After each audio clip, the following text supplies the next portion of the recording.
Hello guys.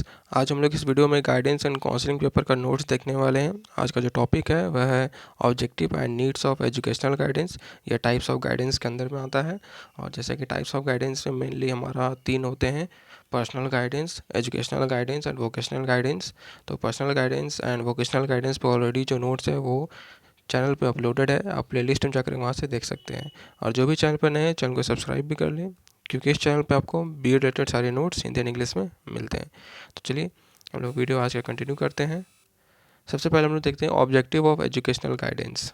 Educational जो guidance schools में भी जो प्रोवाइड किया जाता है बच्चों को, क्योंकि बच्चों के सामने बहुत तरीक़ा का प्रॉब्लम होता है, एडजस्टमेंट को लेकर के प्रॉब्लम होता है, उनके खुद के जो स्किल्स है उसको पहचानने में उनको दिक्कत होता है, फ्यूचर को लेकर के क्या सही मार्गदर्शन होना चाहिए उनको लेकर के उनमें कठिनाइयाँ होती हैं, सिलेक्शन करने में प्रॉब्लम होता है, क्या कोर्सेज़ को चुनें उसको लेकर के प्रॉब्लम होता है, स्कूल्स में न्यू स्कूल्स में एडजस्टमेंट करने में दिक्कत होता है। तो उन सभी चीज़ों को हम लोग देखने वाले हैं इस टॉपिक के अंदर में।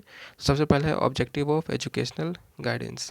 तो पहला है कि अंतःशक्तियों को समझना, understanding potentials of the students.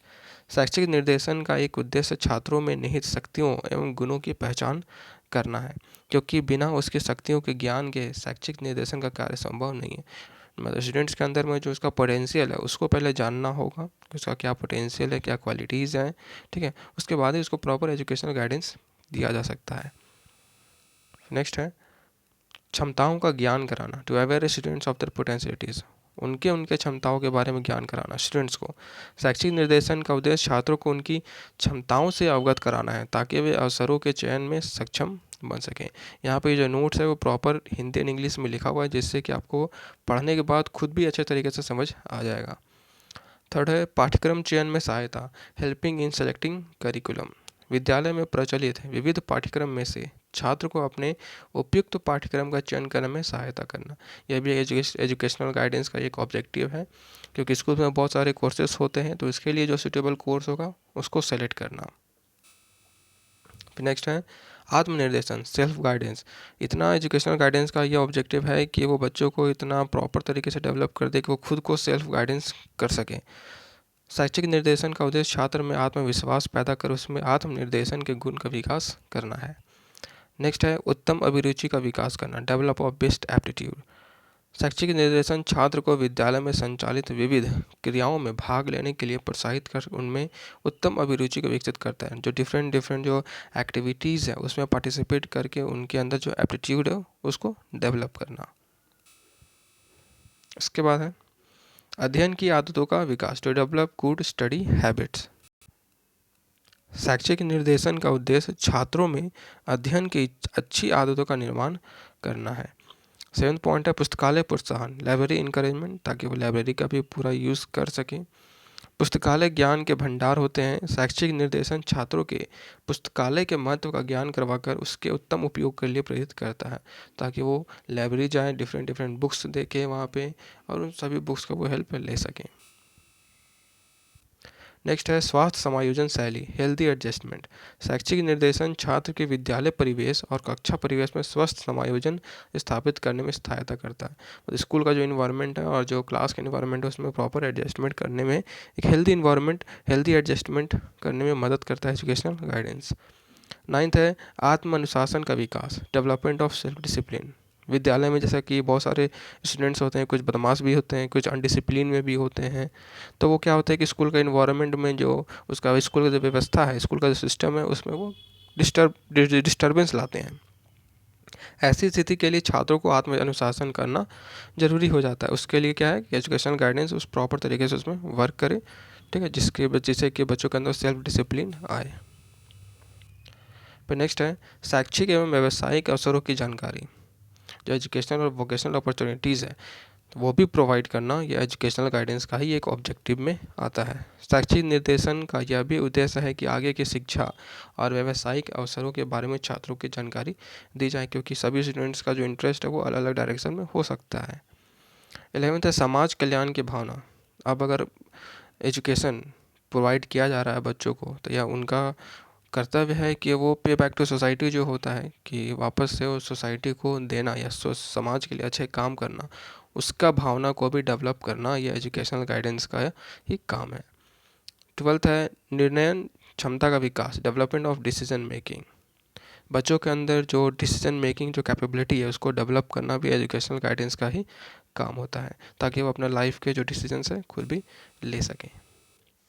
फिर नेक्स्ट टॉपिक हमारा आया नीड ऑफ एजुकेशनल गाइडेंस। अब एजुकेशनल जो गाइडेंस है जो प्रोवाइड किया जा रहा है, शैक्षिक मार्गदर्शन बोले या शैक्षिक निर्देशन बोले, तो उसका क्यों आवश्यकता होता है। तो पहला है कि वैरायटी ऑफ सब्जेक्ट्स, जैसा कि स्कूल्स में सब्जेक्ट्स का वैरायटी बहुत होता है, तो उसमें कौन सा सब्जेक्ट चुने, ठीक है, करिकुलम में कौन सा स्ट्रीम्स को चुने, कौन सा सब्जेक्ट को चुने, इसको सही तरीके से बताने के लिए भी गाइडेंस का ज़रूरत बच्चों में पड़ता है। उसके बाद है सेकेंड है प्रगतिशीलता का अभाव, लैक ऑफ प्रोग्रेसिवनेस। इस प्रकार के निर्देशन की आवश्यकता वहाँ होती है जब विद्यार्थी किसी विषय में प्रगति नहीं करते तथा फेल हो जाते हैं। जब हम इन बच्चों को विनाश से बचाने चाहते हैं तो हमें शैक्षिक निर्देशन की ज़रूरत होती है। इससे यह सुनिश्चित किया जाता है कि बच्चा सही शैक्षिक मार्ग पर अपनाए। नेक्स्ट है व्यक्तिगत अंतर, इंडिविजुअल डिफरेंसेस। एक कक्षा में बहुत सारे विद्यार्थी होते हैं, हर एक बच्चों की रुचि और योग्यता भिन्न भिन्न होती है। बच्चों को योग्यता और रुचि के अनुसार विषयों को चुनने में शैक्षिक निर्देशन की आवश्यकता होती है, क्योंकि सभी स्टूडेंट का एक चॉइस तो नहीं हो सकता, सभी के लिए डिफरेंट डिफरेंट चाहिए, तो इसमें प्रॉपर गाइडेंस की ज़रूरत पड़ता है। नेक्स्ट है असफल विद्यार्थियों की मदद। अब जो स्टूडेंट अच्छे नहीं कर पा रहे हैं तो उनको अच्छे तरीके से गाइड करके फिर उनको अच्छा बनाना।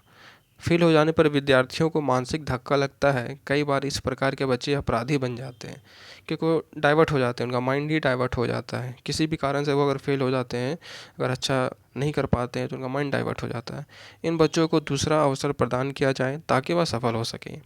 उनको सही तरीके से प्रेरणा दी जानी चाहिए ताकि उनका मन दोबारा पढ़ाई में लग सके। नेक्स्ट पॉइंट है प्रतिभाशाली बच्चों के लिए। जो प्रॉपर अच्छे तरीके से काम कर रहे हैं बच्चे, जो प्रॉपर अपना डायरेक्शन में हैं, उनको और अच्छे तरीके से गाइडेंस किया जाना चाहिए फॉर गिफ्टेड चिल्ड्रन। प्रतिभाशाली बच्चों के लिए निर्देशन की बहुत ज़्यादा ज़रूरत होती है। प्रतिभाशाली बच्चों पर अधिक ध्यान देने की आवश्यकता पड़ती है ताकि उनकी प्रतिभा का सही प्रयोग हो सके। दूसरी ओर पिछड़े हुए बच्चों के लिए भी निर्देशन जरूरी है ताकि वह फेल ना हो और स्कूल ना छोड़ें। जो गिफ्टेड चिल्ड्रन हैं, तो बहुत बार होता है कि बहुत ऐसे बच्चे होते हैं जो स्कूल्स में बहुत अच्छा करते हैं, लेकिन आगे प्रॉपर गाइडेंस नहीं मिलने की वजह से वो आगे जो पढ़ाई होता है, उनका हायर जो स्टडीज़ होता है, वो गड़बड़ा जाता है। तो वहाँ पे प्रॉपर गाइडेंस अगर स्कूल लेवल पे ही मिल जाएगा कि तुम्हें इस डायरेक्शन में जाना चाहिए, ये सब स्कोप्स हैं, तो वो अच्छे डायरेक्शन में जा सकता है, अपने प्रतिभा का अच्छा इस्तेमाल कर सकता है। नेक्स्ट है भविष्य में शिक्षा के संबंध में सूचना, information regarding education in future. विद्यार्थी सदा ही उच्च शिक्षा प्राप्त करना चाहते हैं, वह कश्मकश में ही रहते हैं कि कौन सा कोर्स किया जाए, कौन सी संस्था में दाखिला लिया जाए, आदि प्रश्न उनके मन में छाए रहते हैं। बच्चों के साथ साथ उनके माता पिता के लिए भी यह एक समस्या होती है। अलग अलग प्रकार के प्रशिक्षण तथा शिक्षा की अलग अलग योजनाओं के बारे में जानकारी प्रदान करना शैक्षिक निर्देशन का कार्य होता है। नेक्स्ट पॉइंट है पाठ्यक्रम से संबंधित विषयों का चयन। विषयों के चयन की परिस्थितियों में निर्देशन का विशेष महत्व है। अगर प्रारंभ से ही असंगत विषय का चयन, मतलब इनकम्पेटेबल जो कोर्स होगा उसको अगर चुन लेंगे तो दिक्कत हो सकता है, किसी न किसी तरीके से भविष्य में वो प्रभावित कर सकता है, क्योंकि प्रत्येक विद्यार्थियों का बौद्धिक स्तर, रुचि, अभिरुचि एक दूसरे से अलग अलग होता है। उचित अधिगम की दिशा में सफलता प्राप्त करने के लिए आवश्यक है कि प्रत्येक विद्यार्थी को उसके अनुरूप विषयों में अध्ययन का अवसर प्राप्त हो। ठीक है, प्रॉपर अपॉर्चुनिटी सभी स्टूडेंट्स को मिले ताकि वो अपने चॉइस के बेसिस पे सब्जेक्ट को सेलेक्ट कर सके। नेक्स्ट है समायोजन की दृष्टि से। जब विद्यार्थी नवीन विद्यालयों में प्रवेश लेता है तो उसका वातावरण दूसरे शैक्षिक वातावरण से अलग होता है और विद्यार्थियों को नवीन वातावरण से संबंधित ज्ञान नहीं होता है। इसके कारण विद्यालयी आवश्यकताओं एवं योजनाओं में समायोजन कर पाना कुछ कठिन होता है। इसलिए उचित निर्देशन द्वारा समायोजित करते हुए उचित उपलब्धि स्तर बनाए रखना होता है। नेक्स्ट है अधिगम के संबंध में जानकारी। हाई स्कूल स्तर की परीक्षा उत्तीर्ण करने के उपरांत प्रत्येक अभिभावक एवं विद्यार्थी के समक्ष पद समस्या होती है। मतलब एक तरह से अगर हाई स्कूल अगर कंप्लीट कर लिए हैं तो फिर आगे चल कर के कौन सा डिग्री लेना चाहिए या फिर कौन से डायरेक्शन में जाना चाहिए, किस स्कूल्स में जाना चाहिए या फिर किस कॉलेजेस में जाना चाहिए, किस इंस्टीट्यूशन में जाना चाहिए, वो सभी चीज़ों को लेकर के स्टूडेंट के साथ साथ उनके पेरेंट्स को भी इस चीज़ को प्रॉब्लम होती है। वह भावी शिक्षा के संबंध में किन आधारों पर निर्णय ले, क्योंकि उचित निर्देशन न मिलने के कारण उनकी मानसिक स्थिति असंतुलित होती है। अतः यह आवश्यक है कि हाई स्कूल की परीक्षा उत्तीर्ण करने के उपरांत भी प्रत्येक विद्यार्थी को समुचित निर्देशन उपलब्ध कराया जाए। 10th पॉइंट है अधिगम को सतत बनाए रखने हेतु। अब जो लर्निंग है वो कंटिन्यूअस बना रहे, उसके लिए भी एजुकेशनल गाइडेंस की ज़रूरत पड़ता है, ताकि जब किसी बच्चे के स्टूडेंट, किसी छात्र के अंदर जो लर्निंग का जो प्रोसेस है, जो लर्निंग का जो उसके अंदर ये जो कैपेबिलिटी है वो छूट ना जाए। अनेक विद्यार्थी सीखने की समुचित विधियों के ज्ञान के अभाव के कारण अन्य छात्रों की अपेक्षा पीछे रह जाते हैं, क्योंकि उनको प्रॉपर जो लर्निंग मेथड्स है वो उनको पता नहीं होता है, जिसके वजह से वो बाकी स्टूडेंट्स के साथ पीछे रह जाते हैं और सही मार्गदर्शन प्राप्त होते ही अन्य छात्रों की तुलना में अधिक उत्तम उपलब्धि कर लेते हैं। जैसा कि नॉर्मल लोगों की लाइफ में ये देखा हुआ चीज़ भी होता है कि स्कूल्स में जो बच्चे एवरेज होते हैं, ठीक है, वो स्कूल्स में कुछ अच्छा नहीं, खास नहीं कर पाते हैं, लेकिन आगे चल कर के उनको सही ऐसा डायरेक्शन मिल जाता है जिससे कि वो अपना फील्ड में बहुत आगे निकल जाते हैं, और जो वही स्टूडेंट जो स्कूल में बहुत अच्छा टॉप कर रहे होते हैं वो पीछे रह जाते हैं। तो इस तरीके की चीज़ों जो देखने को मिलता है। तो यह था आज का notes, needs and objectives of educational guidance. तो अगर यह नोट्स आपको अच्छी लगी हो तो वीडियो को लाइक करें, चैनल को सब्सक्राइब करें और अपने दोस्तों के पास भी इसे ज़रूर शेयर करें। तो मिलते हैं हम लोग नेक्स्ट वीडियो में।